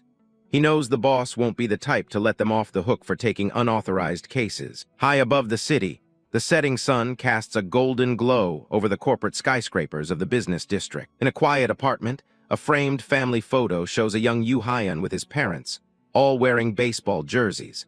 A shelf in front of it is packed with trophies and awards from his father's legendary career. A hand pulls Yoo Hyun's eyelid open, revealing his teal iris for a clinical inspection. Yoo Hyun sits small on a massive gray sofa while his mother, a woman with long, straight black hair and a sharp gray suit, kneels before him. She checks his condition, asking if anything unusual happened at school today. She hands him a small, dark bottle, her tone leaving no room for argument. She tells him he must take his medicine every single day if he expects to get better. Yoo Hyun looks down at his lap, his voice barely a whisper. He asks if he's really never going to be allowed to play baseball again. His mother ignores the question, turning away to pull on her suit jacket. Yoo Hyun tries to push back, mentioning that his friends invited him to play tomorrow and he hasn't had a seizure in a long time. She stops and looks back over her shoulder, her expression cold and unwavering. She tells him baseball is strictly off-limits until he is fully healed. Once she leaves, Yoo Hyun stares at the business card for the healing office clutched in his hand. He grips it tight, his mind clearly made up. He holds his blue piggy bank close, the sound of coins and bills rattling inside as he prepares to leave. Later that evening, Yoo Hyun stands outside a nondescript building, clutching his piggy bank for comfort. He looks up at the facility, heart racing. The building looks more like an old church than a business, with a small sign above the door that reads, Healing Office. Inside, the hallway is dimly lit by the afternoon sun, and a single door at the end of the corridor stands slightly ajar. Yoo Hyun walks into the office to find Sa Hyeon-woo and Giram already there.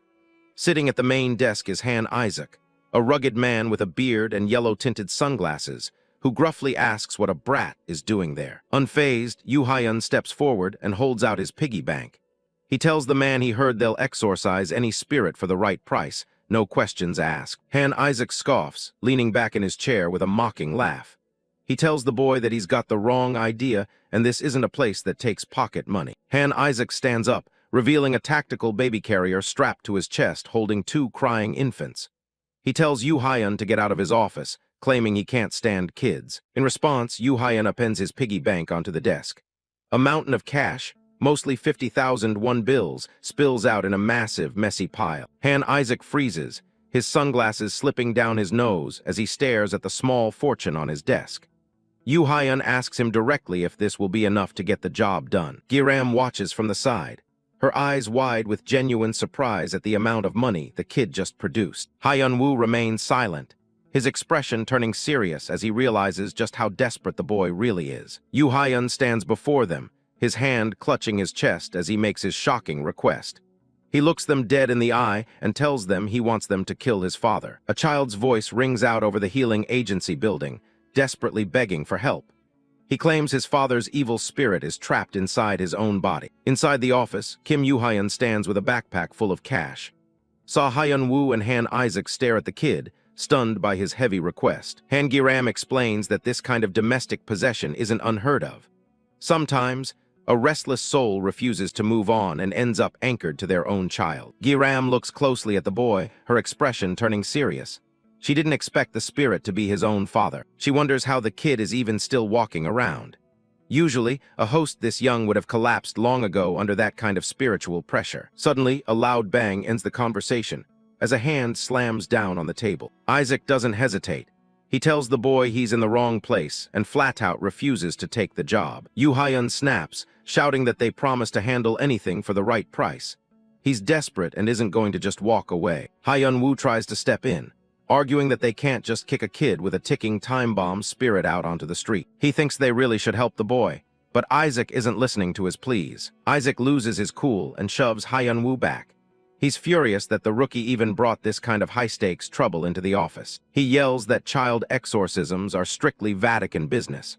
Freelancers like them have no legal right to touch a case like this. Hyeon-woo clutches his head as the boss tells him to get lost if he's going to keep arguing. Isaac turns his anger back to Yoo Hyun. He tells him to go to a real church with his mother and stop wasting their time. He pulls out his phone, offering to waive his usual referral fee just to get the kid out of his hair. Yoo Hyun stands there trembling. He knows if he waits any longer, it'll be too late, but a regular church isn't an option for him. He grips his backpack strapped tight, his patience finally snapping. He storms out, money spilling everywhere as he calls them all liars.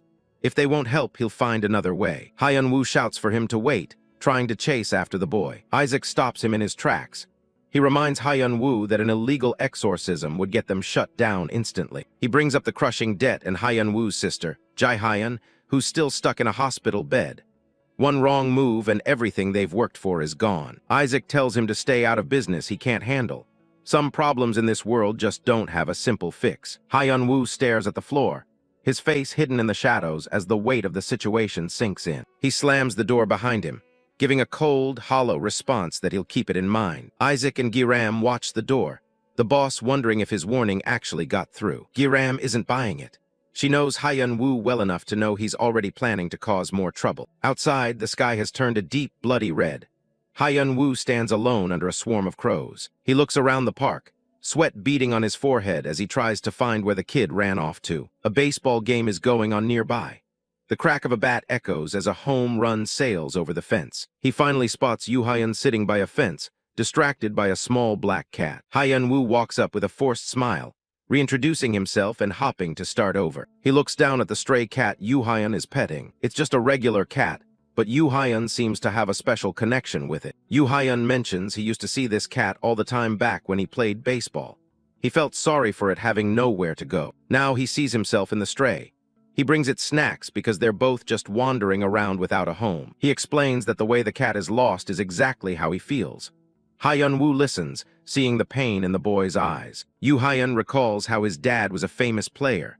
All he ever wanted was to follow in those footsteps, but his mother banned him from the sport. She's convinced that playing baseball only makes his father's spirit take over faster. It sounds crazy to him, but the reality is terrifying. The more he tries to be like his hero, the more his life is put in danger. He tells Hyeon-woo that his mom refused to even consider going to a church. This park was his last hope. He tried going on his own once, but they turned a little kid away because he didn't have a parent's signature. He spent 6 months drugged on sedatives, believing his mother was actually trying to help him. But as he looks at her, he realizes the truth is much darker. Yoo Hyun explains that the sedatives he's taking barely work anymore. Every night, his dad's spirit comes to strangle him, trying to force its way into his body. Tears stream down the boy's face as he asks how much longer he has to live in this hell.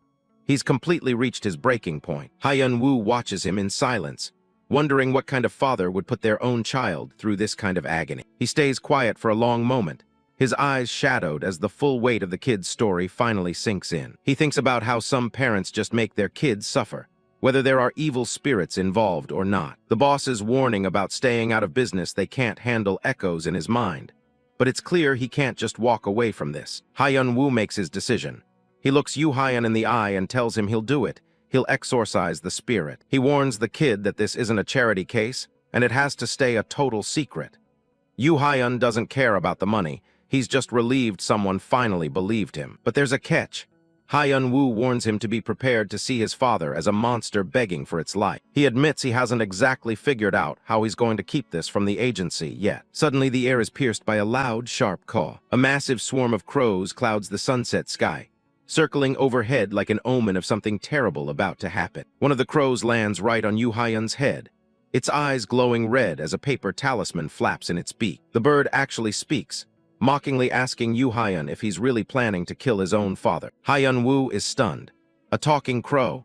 The weird energy coming from it feels exactly like the cursed objects from their previous case. Talismans burst into flames as a cold voice says that children who don't listen need strict discipline. A blonde woman steps through the smoke, her eyes glowing a deep, menacing red. She calls this the proper punishment for an unfilial child. She snaps her fingers, and a blast of spiritual force slams into the boy. Yoo Ha-yeon screams as fire and dark energy erupt from his body, his eye glowing red as the spirit inside is forcibly pulled to the surface. He drops his piggy bank, the money and cat treats he brought spilling out onto the grass. The boy collapses, coughing up blood as Sa Hyeon-woo catches him. He looks up in a panic, demanding to know what that bird just did. Yoo Ha-yeon's face begins to distort as the evil spirit starts materializing, using the boy's own body as a physical gateway. Sa Hyeon-woo grits his teeth, his eyes burning with rage as he demands to know what they did to him. Yoo Ha-yeon's mother is there too, screaming at the blonde antagonist. She was promised that her son wouldn't be harmed in this ritual. The blonde woman sits calmly on a case, playing with a small flame. She tells the mother to stop shouting. It was just a little punishment for a kid trying to kill his dad. She mocks them, saying if they'd just told him they were saving his father, he would have played along nicely. She kicks over a briefcase full of sedatives, telling the mother to just keep him drugged for another month and he'll be fine. The woman demands double the usual fee as a penalty for the mother's failure to raise her son properly. The poor woman cowers, clutching a bottle of the medication. She begs for just a moment to see her son. The antagonist shrugs and lets her go. A white car peels away, speeding down the road as the sun finally dips below the horizon. Inside the car, the mother is in a daze, whispering to herself that her husband is finally coming back. She imagines she can hear his heartbeat again, her obsession blinding her to the nightmare she's forced on her own child. In a hidden lab, her husband's body is floating in a tank. The plan is simple: pull the soul out of the son and move it back into the original body. She cries as she drives, lost in a delusional dream of a perfect reunion. She dreams of the three of them back on the baseball field, everything exactly the way it used to be before the tragedy. Back at the park, the black stray cat hisses at the massive surge of dark energy pouring out of Yoo Ha-yeon. The possession is complete. A hulking, chained monster erupts from the boy's form, and Sa Hyeon-woo is forced to brace himself. The creature screams that the body is his alone.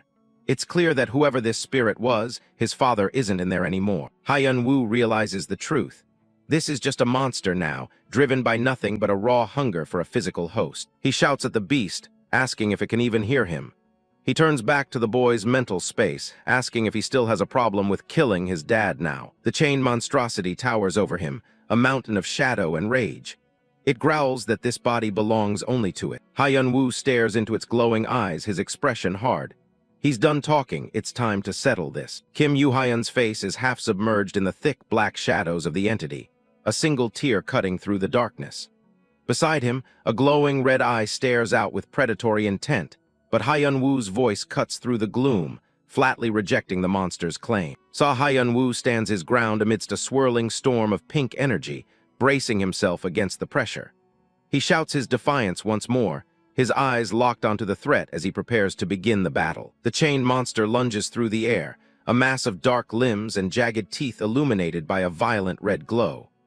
Sa Hyeon-woo doesn't flinch, telling the boy to remember everything that's happening right now. Sa Hyeon-woo's fist slams into the monster's jaw with enough force to send a shockwave through the air. As the entity's head snaps back, he reminds Yoo Ha-yeon that this entire battle, and the truth behind it, must remain a secret between just the two of them. The crack of the bat echoes through the stadium as a ball soars into the night sky for a home run. The crowd goes wild, their cheers drowning out everything else as the scoreboard flashes the massive hit. Kim Woo-hyuk, the star of the show, flashes a confident grin as he rounds the bases. He looks like a man at the absolute top of his game, enjoying his status as the freest man in the world. In the stands, a young Kim Yoo Ha-yeon and his mother cheer at the top of their lungs for their hero. The boy calls out to his father, his eyes shining with pure admiration for the legend on the field. Back in reality, Sa Hyeon-woo delivers a heavy spiritual blow to the massive, grotesque spirit.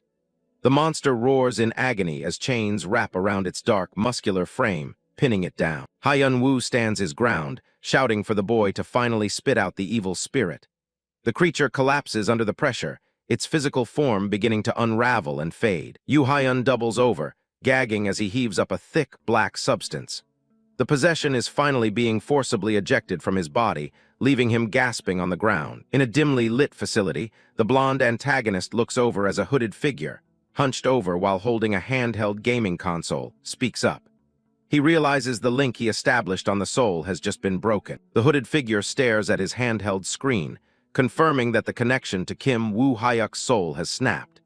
He seems more annoyed by the technical failure than anything else. The blonde antagonist holds up a glowing red talisman, unimpressed by the news. She mocks the gamer, asking if all those hours of playing have finally fried his brain. It turns out this blonde woman uses talismans to control the swarm of crows. She gazes at Yoo Hyun, who lies exhausted on the grass right next to the severed head of the pig spirit. The blonde woman stands with her arms crossed, comparing the setback to their previous run-in with the healing agency. Beside her, the unnamed cyborg antagonist listens in silence. She wonders out loud why this healing office lot keeps getting in their way. The hooded figure warns her that if they don't act fast, the target's spirit will be completely purified. The woman turns to walk away, her heels clicking on the floor as she decides to change targets. She orders the team to prepare to grab Yoo Hyun and his mother instead. A dark silhouette stops her, declaring that he's joining the hunt. The blonde woman looks back, surprised by the sudden initiative from her partner. The cyborg reveals his face, his eyes glowing a menacing red as he smirks. He has a personal score to settle with that brat from the healing agency, Sa Hyeon-woo. Back at the park, the pig-headed spirit grovels on the ground, its red eyes dimming. It weakly begs Yoo Hyun for help, claiming it still has things it needs to finish. Yoo Hyun looks at the severed head in shock, trembling as he hears the familiar voice. He wonders if the thing on the ground is truly his father, unable to look away. The spirit continues its desperate plea, its long tongue lolling out of its mouth. It begs for just a little more time, trying to keep its grip on the boy's heart. Hyeon-woo steps in and slams his hand down on the monster's head, silencing it. He barks at Yoo Hyun to stop listening, reminding him that this is nothing but an evil spirit. Yoo Hyun reaches out, convinced that he's hearing his father's real voice. He's desperate to believe his dad is still there, even in this horrific form. Hyeon-woo doesn't hold back, punching the spirit head into the dirt with a heavy thud. He tells the boy that even if it is his dad's soul, it's been twisted beyond recognition. Hyeon-woo's eyes glow a sharp purple as he explains the harsh reality. He tells the kid that the thing in front of him is a hollow shell with no will of its own. Yoo Hyun looks up, paralyzed by the realization that the spirit is just trying to steal his body. The fear and confusion are written all over his face. A woman's scream cuts through the air, ordering them to stop. Hyeon-woo looks back, caught off guard by the sudden appearance of someone else in the park. A sleek white car screeches to a halt, its headlights illuminating the scene. Yoo Hyun recognizes the figure immediately, gasping out for his mother. Kim Yoo Hyun's mother storms toward them with a look of pure fury. She demands to know who Hyeon-woo is and what he's done to her son. Yoo Hyun tries to defend him, shouting that Hyeon-woo didn't do anything wrong. He insists that the exorcist was just trying to help him. The mother kneels by the spirit's head, her face pale with shock. She looks at the remains of the creature, her hands trembling as she realizes the exorcism is complete. Yoo Hyun smiles at her, thinking she'll be happy he's cured. He tells her he can finally play baseball as much as he wants again, expecting a warm embrace. Instead, she looks away, whispering about how she can just pay to have the spirit put back in.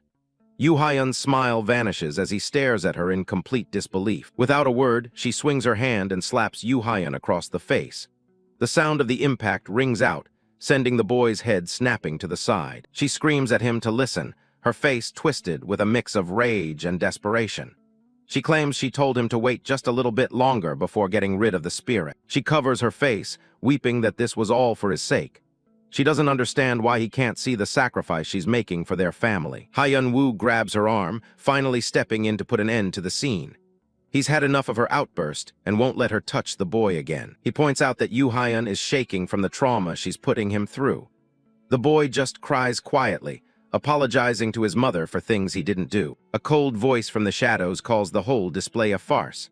A hooded figure stands on a distant rooftop, surrounded by a swarm of crows. A single black crow with a talisman on its neck takes flight. The voice mocks them, saying this drama only happened because they tried to defy the natural order. More crows descend from the sky, their bodies bursting into flames as they dive. The night is filled with their harsh caws and the heat of spiritual fire. Sa Hyeon-woo and the mother look up as a massive swarm of flaming crows circles overhead. The sky turns a hellish orange as the birds prepare to strike the group. The crows dive like fiery streaks, coming down with lethal intent. They're moving with a speed and ferocity that doesn't leave much room for escape. Sa Hyeon-woo dives to shield Yoo-hyun, taking the brunt of the explosions as the crows impact all around them. The ground is torn up by the constant spiritual blasts. Sa Hyeon-woo grits his teeth and yells out in pain as the fiery birds continue their relentless assault. He struggles to stay conscious while keeping the boy safe beneath him. Sa Hyeon-woo hunkers down, shielding the boy as the fire crows explode all around them. The ground is a mess of spiritual flames and smoke as the relentless attack continues. Sweat beads on his forehead as he grits his teeth, looking up at the sky. He wonders where all these damn crows are coming from and how many more are on the way. Behind him, the blonde antagonist drags the mother and son away toward a car. The mother is screaming about how she paid her fees and doesn't want the exorcism if it costs this much trouble. The woman in the lab coat stays perfectly calm, telling the mother that their payment is already handled. She makes it clear that their souls are the real prize they're after now. She places a finger on the mother's forehead, a blue geometric light rippling through the air. The mother's eyes go vacant as the energy marks her for the kidnapping. Sa Hyeon-woo tries to sprint toward them, shouting at the woman to get away from the pair. He's desperate to close the distance before they can be taken. The villains shove the mother and son into a white van as the blonde antagonist prepares to drive off. She looks back with a cold, professional indifference to the chaos she's caused. A massive figure intercepts Sa Hyeon-woo with a heavy kick that sends him skidding across the grass. The unnamed cyborg antagonist laughs, gloating that they've finally met again. He pins Sa Hyeon-woo to the ground with a bionic hand, his red eyes glowing with sadistic glee. He looms over the protagonist, shouting that he's been waiting to have some fun with him. Sa Hyeon-woo gasps as he's crushed into the dirt, struggling against the overwhelming strength of the metal arm. He tells the guy to move, claiming he doesn't even know who he is. The cyborg's grin only widens as he mocks Sa Hyeon-woo's memory. He reminds him of the promise to send him to hell, threatening his sister and his girlfriend in the process. Sa Hyeon-woo's eyes widen as the voice finally clicks in his head. He realizes this is the same bastard from before, and he's more dangerous than ever. The blonde antagonist barks from the van, telling her partner to wrap it up because they're on a schedule. The cyborg just waves her off, telling her to get lost and stop bothering him. The white van peels away, leaving Sa Hyeon-woo to watch his targets disappear into the night. He's furious, knowing these are the same people who started this whole mess. He realizes he has to catch that van no matter what, but he's still stuck under the cyborg's weight. He grits his teeth, focused on finding a way to shake the guy off. Sa Hyeon-woo realizes the cyborg's physical power is on a completely different level. Every muscle in his body is screaming as he tries to break free from the pinning hold. A rookie assistant priest suddenly drops from the sky, aiming a powerful flying kick at the antagonist's head.